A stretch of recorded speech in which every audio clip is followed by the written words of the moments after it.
A história da Azul, meus amigos, é muito interessante. E dentre outras coisas, eu posso dizer que ela é bem interessante porque simplesmente ela começa literalmente por conta de uma série de fracassos. Mais especificamente, por conta de uma série de coisas que deram errado para muita gente. Por isso, ela também é a prova de que situações ruins nas mãos das pessoas certas podem se transformar em um caso de sucesso. Para a gente entender melhor como ocorreu essa reviravolta e a criação da terceira maior linha aérea brasileira, eu te convido agora a embarcar nessa jornada comigo.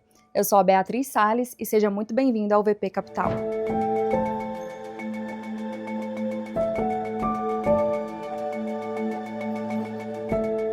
E como toda boa história, a história da Azul começa com um cara que simplesmente não consegue ficar parado, David Gary Neeleman. Se você já viajou pela companhia e se perguntou como tudo começou, a resposta está nesse empresário brasileiro-americano que nasceu em São Paulo em 1959, mas cresceu nos Estados Unidos. Seu pai era correspondente de uma agência de notícias e quando David tinha 5 anos, a família fez as malas e partiu para o exterior. Mesmo assim, o Brasil nunca saiu completamente da sua vida, e anos depois ela voltaria para fazer história na aviação nacional. Desde cedo, Neeleman já mostrava que tinha interesse e habilidades para empreender. Seu primeiro contato com aviões não foi como piloto ou comissário, mas sim como um dos caras que revolucionou o jeito de vender passagens. Nos anos 80, ele trabalhou na Mars Air, uma companhia aérea regional dos Estados Unidos, e ajudou a criar um sistema de reservas totalmente eletrônico, algo que hoje parece óbvio, mas na época foi uma baita inovação. O negócio deu tão certo que a Southwest Airlines comprou a empresa em 1993, e Neeleman saiu dessa com uma bela grana no bolso. Mas ele não parou por aí. Depois de ajudar a fundar a WestJet no Canadá, ele decidiu criar uma companhia do zero nos Estados Unidos, a JetBlue Airways. E aí, a coisa ficou séria. Com um conceito de low cost diferente, passagens baratas, mas sem perder o conforto, a JetBlue conquistou os passageiros e cresceu absurdamente. Mas, como nem tudo são flores, em 2007, depois de uma crise causada por uma nevasca, Neeleman foi afastado da presidência da empresa. Essa situação foi um forte baque para David, afinal, imagina só como deve ser afastado da presidência que você mesmo fundou. Neste meio tempo, enquanto pensava no que iria fazer da vida, uma proposta inesperada acabou tirando David dessa situação difícil. No Brasil, a Bra Transportes Aéreos, uma companhia que tinha feito uma encomenda gigante de jatos da Embraer, quebrou antes mesmo de receber os aviões. O grupo de investidores americanos que bancavam o negócio ficou desesperado. Afinal, tinham gastado uma fortuna e agora tinham uma dívida nas mãos. Sem saber o que fazer, eles chamaram Neeleman para ver se ele podia dar um jeito na situação. A intenção dos empresários americanos era que David viesse ao Brasil e usasse a sua influência e bom relacionamento com a Embraer para tentar repassar essa frota de aviões para outra companhia. Ou seja, eles queriam a todo custo passar esse abacaxi para frente. Chegando ao Brasil, por outro lado, ele percebeu que a missão não seria tão fácil assim. Para vocês terem uma ideia, isso aconteceu em meados de 2007 e na época o mercado aéreo brasileiro era controlado em um duopólio pela Gol e pela TAM, e o modelo dos aviões que David tinha nas mãos simplesmente não era interessante para essas companhias. Mas ao invés de voltar para os Estados Unidos e simplesmente anunciar a péssima notícia aos empresários americanos, a sua estadia no Brasil e toda a sua pesquisa sobre o mercado aéreo local, somada à sua expertise e visão empreendedora, levaram David a uma outra via de fato. Resumidamente, durante uma ligação internacional, o que David falou para os empresários foi o seguinte: ele disse que tinha duas notícias para repassar. A primeira era que os empresários não iriam conseguir revender as aeronaves no mercado brasileiro e que as chances deles reaverem esse dinheiro dessa forma eram nulas. A segunda notícia era que caso eles confiassem em David e topassem entrar em um novo projeto, eles iriam não apenas recuperar essa grana, como ainda fariam muito mais. O plano era simples, ousado e meio maluco: criar uma nova companhia aérea no Brasil. E ele já tinha um trunfo na manga: uma boa relação com a Embraer, fabricante dos aviões que estavam encalhados, e o mais importante, a sua bagagem e experiência de já ter feito isso antes. Ou seja, era uma aposta, mas ao que tudo indicava, uma aposta bem fundamentada. E aí, o que aconteceu vocês já sabem. Talvez por falta de opção, ou por realmente acreditarem no projeto, os empresários toparam. Agora David Neeleman tinha uma frota de aviões, um plano de ação e, vamos dizer assim, muita esperança de que seu novo projeto desse certo. Com o plano de negócios então já elaborado, o próximo passo que David Neeleman precisava colocar em prática era o da formação da nova equipe. E é aqui que entra um segundo personagem muito interessante nessa história. O seu nome é Gianfranco Bettin, que no mundo da aviação é conhecido como Panda. E porra, Panda é muito bom. Desculpa, Jean, mas aqui então vamos manter o Panda. O Panda, para quem não sabe, é um dos maiores publicitários especializados no setor de aviação do Brasil. Ele já havia trabalhado para a Transbrasil, TAM e várias outras empresas. Apesar dele ser bem reconhecido nessa área então, aquele momento, ele conta que certo dia recebeu um telefonema de um amigo dizendo que tinha uns gringos interessados em abrir uma nova companhia aérea no Brasil, perguntando se ele tinha interesse em marcar uma reunião com os caras a fim de fazer uma consulta assim e saber se isso poderia virar um negócio. Ele conta que topou a proposta e a reunião foi marcada em sua própria casa. No dia da reunião, chega o amigo, o gringo e mais 2 executivos. Mas é muito bom ouvir ele contando essa história, porque ele diz que quando o tal gringo passou pela porta da sua sala, ele percebeu que se tratava de ninguém mais, ninguém menos do que David Neeleman. E ele, àquela altura da carreira, já tinha lido pelo menos 3 biografias do cara, que contava a história dele com a fundação da JetBlue. Ele conta que até tentou fingir naturalidade, mas que estava realmente incrédulo com o fato de que Neeleman estava na sua sala pedindo orientações para a abertura de um novo negócio. E quanto a isso, David, inclusive, foi bastante direto. Basicamente, ele disse para o Panda que ele tinha 45 minutos para apresentar as suas ideias, porque naquele mesmo dia ele tinha outras 5 reuniões com possíveis novos contratados dessa nova companhia. O Panda conta que os 45 minutos se transformaram em uma conversa de 5 horas e no final daquele mesmo dia, o Panda foi diretamente contratado como diretor de marketing da companhia aérea. Apesar de naquele momento a empresa ainda não contar com o nome, sem saber o que viria, o Panda se tornou o primeiro funcionário contratado da Azul Linhas Aéreas. As semanas que se seguiram após esse primeiro encontro não foram menos improváveis. Vamos dizer assim, David Neeleman montou o quadro executivo inicial da empresa, que basicamente consistia em David como CEO, Pedro Janosch como presidente, Miguel Dal como COO e vice-presidente técnico operacional, o Panda como diretor de marketing e John Rodgerson como vice-presidente financeiro. Mas por que eu falei que esse início foi improvável? Bom, a companhia ainda não existia como uma empresa de verdade. Naquele momento, ela era só um plano ambicioso de David que tinha muita vontade de fazer tudo acontecer. Sem escritório, sem estrutura, sem nada. A equipe inicial se instalou na casa do Panda, o primeiro funcionário oficialmente contratado por David, e ali foi onde tudo começou a acontecer. Por 3 meses, o pessoal trabalhava onde dava. Tinha gente instalada na sala de jantar, na cozinha e no lavabo, com laptop no colo e telefone na mão, literalmente montando uma companhia aérea. Para vocês terem uma ideia, no final desses 3 meses já existiam pelo menos 40 funcionários espremidos na casa do cara, trabalhando de maneira improvisada para fazer a Azul ganhar asas e sair do papel. O bom dessa história é que você pode se lembrar dela quando aquela pessoa que se diz sua amiga ou aquele parente sem noção disser que seu plano de negócios nunca vai dar certo, enquanto você trabalha nele do seu quarto ou na sua sala de jantar.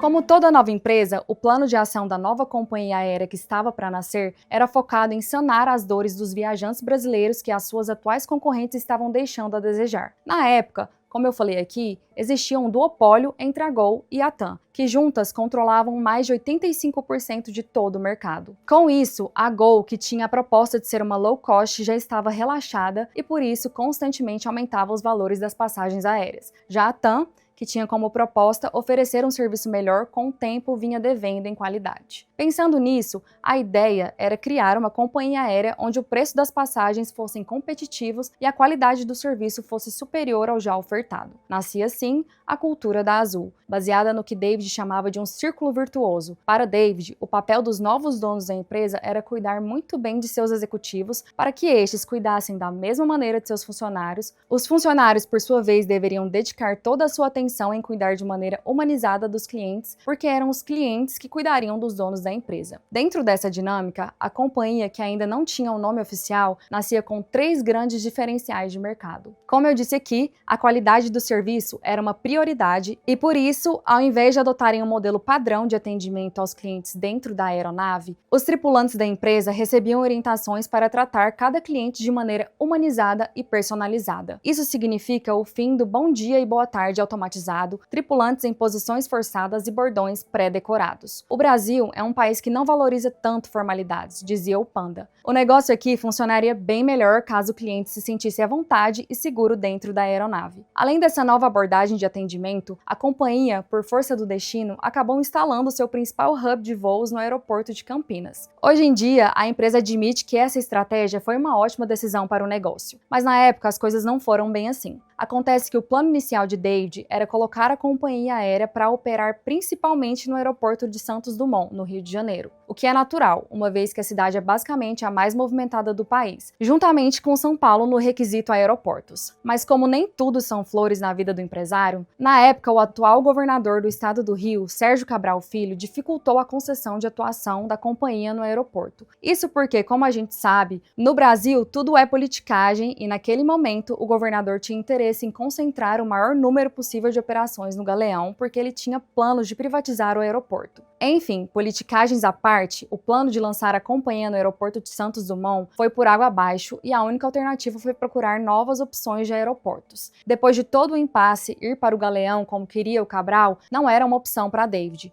Foi aí então que Panda e os novos executivos da empresa sugeriram o aeroporto Viracopos, em Campinas. Na época, o Viracopos já era um dos maiores aeroportos do Brasil, mas na prática ele simplesmente funcionava como um grande elefante no meio da sala. Apesar do seu grande porte, ele era um aeroporto completamente vazio. Em uma segunda-feira, David, Panda e outro diretor executivo decidiram fazer uma visita ao local. Panda lembra que ao chegar ao local, olhou para o lado e viu a moça do pão de queijo bocejando, mais adiante um cachorro dormia no meio do saguão. No painel de voos, havia um voo programado para sair e o próximo só para ali mais 4 horas. Desesperado, Panda e o outro executivo não conseguiram disfarçar a decepção. O Viracopos parecia realmente um caso sem solução. Bom, mas aparentemente não para David. Ao se deparar com aquele enorme aeroporto completamente vazio, o empresário, ao invés de ver o copo também meio vazio, conseguiu ver o copo meio cheio daquela situação. Para David, um aeroporto enorme sem movimento nenhum significava que ele teria espaço suficiente para acomodar todos os seus aviões e colocar aquele aeroporto para funcionar. Foi assim que Campinas foi escolhido como o principal hub da empresa e nos anos que se seguiram, através da Azul, o Viracopos se tornaria o principal hub de voos domésticos da América do Sul. Ainda falando sobre os diferenciais da empresa, uma outra grande sacada que destacou a Azul das suas demais concorrentes foi oferecer voos noturnos. Eu vou explicar. Nos anos 80, a Transbrasil criou o conceito de ônibus noturno aéreo, que basicamente consistia em oferecer voos de madrugada com descontos de até 30% do valor original. Isso porque as aeronaves simplesmente ficavam paradas neste período e o aeroporto fechava devido à falta de movimentação. Com o fim da Transbrasil em 2001, essa ideia foi simplesmente deixada de lado e esquecida. Mas Panda, que conhecia muito bem a história da empresa porque já tinha trabalhado nela, sugeriu aos executivos da Azul trazerem de volta essa oferta de voos de madrugada. E como você deve saber,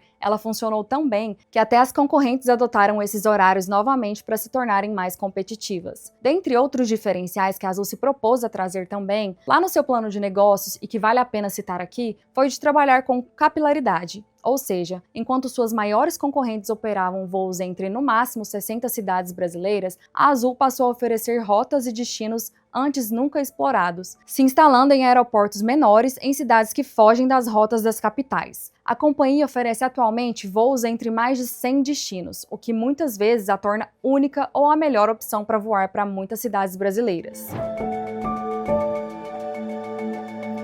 Mas vamos lá, a gente já sabe como essa companhia aérea nasceu, qual era o seu plano de negócio e os seus diferenciais. Mas tudo isso que eu contei aqui foi acontecendo enquanto literalmente a empresa ainda não tinha nenhum nome para chamar de seu. Então, naturalmente, já estava mais do que na hora disso acontecer. Para isso, Panda, que era o gerente de marketing, decidiu envolver os clientes no processo, fazendo algo bem diferente. Ele criou um site onde qualquer pessoa podia sugerir um nome para a empresa. A participação foi absurda, foram mais de 110 mil sugestões. Depois de uma triagem, os nomes finalistas foram colocados em votação. E a opção mais votada foi Samba. Mas aí veio a surpresa. Niliman ignorou o resultado e escolheu a Azul. O motivo? Ele achou que o nome Azul era mais universal, remetia ao céu e passava uma imagem mais sólida para a empresa. Além disso, muito sorrateiramente, ele disse que imaginou a seguinte situação. Um certo dia, por um infortúnio adverso, um voo da companhia Samba se atrasa e fica todo mundo esperando o avião. Pronto, a piada viria na certa. E sambou. Para não deixar ninguém triste, David premiou tanto o primeiro cara que sugeriu Samba,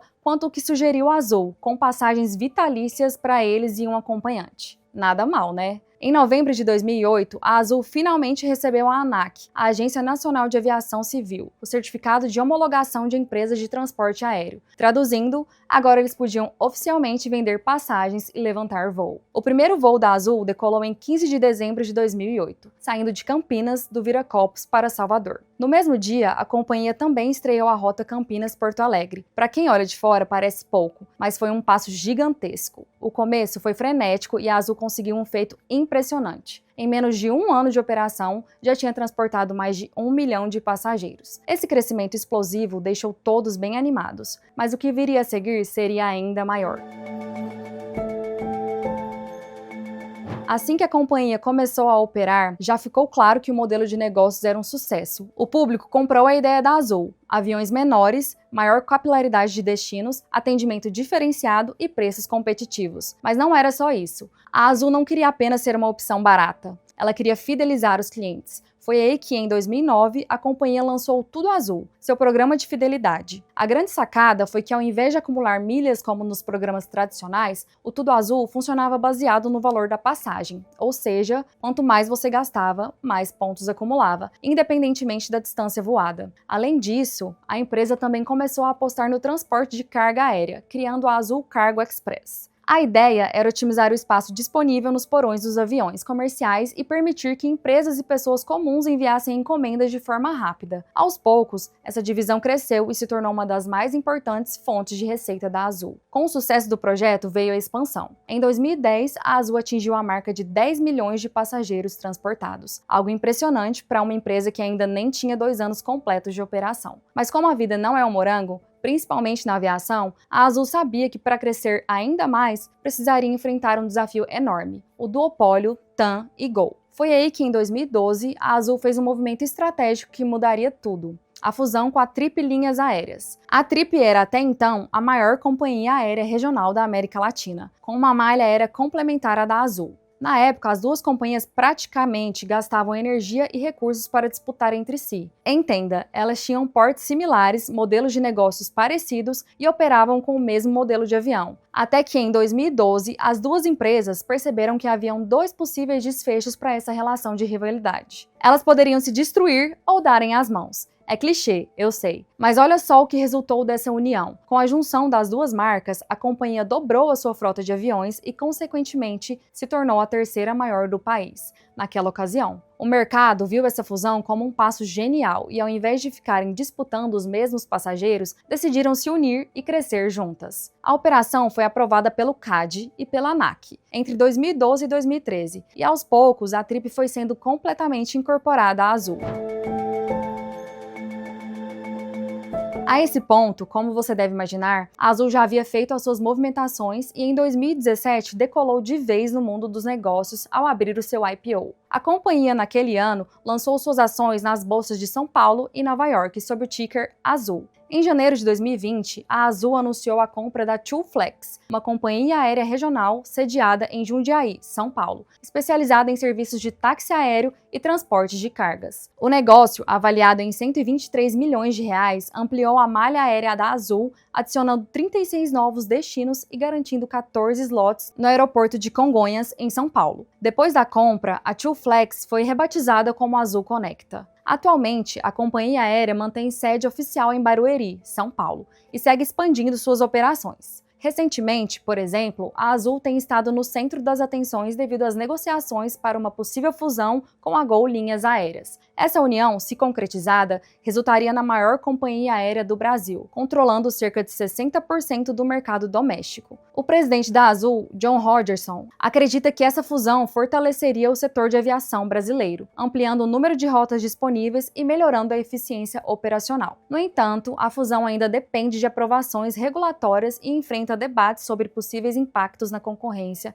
e nos preços das passagens. Ou seja, meus amigos, a Azul não só virou o jogo contra a Gol e a TAM, como agora está de conclave com a Gol, que antes era uma grande rival e inimiga, para juntas elas criarem a sua própria panelinha. Então fica de olho nisso. O governo brasileiro, inclusive, manifestou apoio à fusão, enxergando nela uma grande oportunidade de fortalecer o setor aéreo e preservar empregos. Enquanto isso, Outras companhias, como a Latam Airlines, que ficou de fora da panela, expressaram preocupação sobre a concentração de mercado e possíveis efeitos negativos para os consumidores. Conseguiram entender, né? Enquanto as negociações avançam, nós aqui do canal vamos ir acompanhando cada informação e, claro, trazendo tudo para vocês. Hoje eu fico por aqui e até a próxima! E não se esqueça, se você já tem R$500 mil investidos ou pode investir mais de R$500 por mês, você precisa só clicar no link abaixo. Além dos benefícios da UVP na hora de investir, você pode ter acesso ao cartão UVP, o melhor cartão do mercado, com acesso a salas VIPs, cashback na fatura, um sistema de pontos espetacular, dentre várias outras vantagens. Eu confio que você vai tomar a melhor decisão para o seu futuro. Hoje eu fico por aqui e até a próxima!